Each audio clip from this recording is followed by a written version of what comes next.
Hello everyone, कैसे हैं आप सभी। सॉरी, कुछ टेक्निकल इश्यूज़ की वजह से मैं काफ़ी दिन से वीडियो अपलोड नहीं कर पा रही थी। एक्चुअली मैं जहाँ रहती हूँ यहाँ पे इस समय नेटवर्क का थोड़ा इशू है। तो चलिए फ्रेंड्स, आज हम पढ़ते हैं क्लास 10th साइंस की एक्टिविटी 3.12। इस एक्टिविटी में हमें करना क्या है।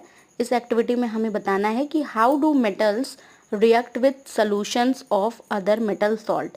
यानी कि मेटल जो है वो दूसरे मेटल सॉल्ट के साथ किस तरीके से रिएक्ट करता है।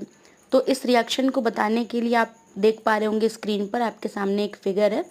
फिगर में हमने दो टेस्ट ट्यूब लिया हुआ है और टेस्ट ट्यूब में एक में कॉपर सल्फेट का सलूशन है और दूसरे में आयरन सल्फेट का सलूशन है।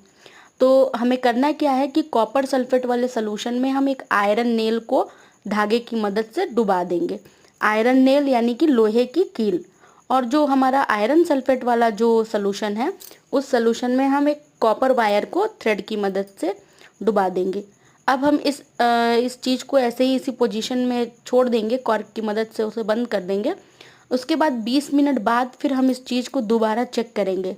तो जैसे ही हम 20 मिनट बाद चेक करेंगे तो हम देखेंगे कि जो हमारा कॉपर सल्फेट का सलूशन था और उसमें से हमने आयरन नेल अपनी बाहर निकाली, तो हम देखेंगे कि नेल के ऊपर कुछ ब्राउन ब्राउन कलर का कुछ चीज़ डिपॉजिट हुआ हमें मिलेगा।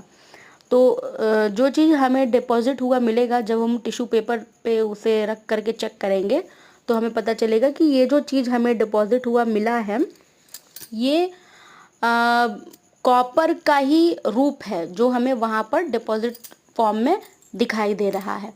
तो यानी कि हम इससे कह सकते हैं कि जो हमारा आयरन है वो कॉपर के कंपेयर में थोड़ा ज़्यादा स्ट्रांग होता है, मजबूत होता है, इसीलिए वो उसको उसके सल्फेट सॉल्यूशन में से रिमूव कर देता है।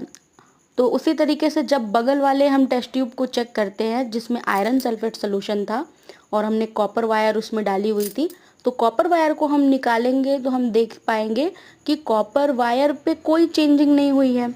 यानी कि हम ये कह सकते हैं कि जो कॉपर वायर है वो उतना मजबूत नहीं है कि आयरन सल्फेट में से आयरन को डिस्प्लेस कर पाए। तो ये रिएक्शन आपने पहले भी पढ़ी हुई है चैप्टर 1 में, डिस्प्लेसमेंट रिएक्शन में। और मेरी वीडियोस पुरानी वाली है चैप्टर 1 की, आप प्लेलिस्ट में जा कर के वहाँ से देख सकते हैं। तो आप ये ऐसा होता क्यों है, ऐसा इसलिए होता है कि रिएक्टिविटी सीरीज में जो मेटल ऊपर होते हैं वो मोस्ट रिएक्टिव होते हैं, जो मेटल नीचे होते हैं वो लीस्ट रिएक्टिव होते हैं। तो ज़्यादा रिएक्टिव मेटल अपने से कम रिएक्टिव मेटल को उनके सोल्यूशन में से रिमूव कर देते हैं। Thank you, thanks for watching.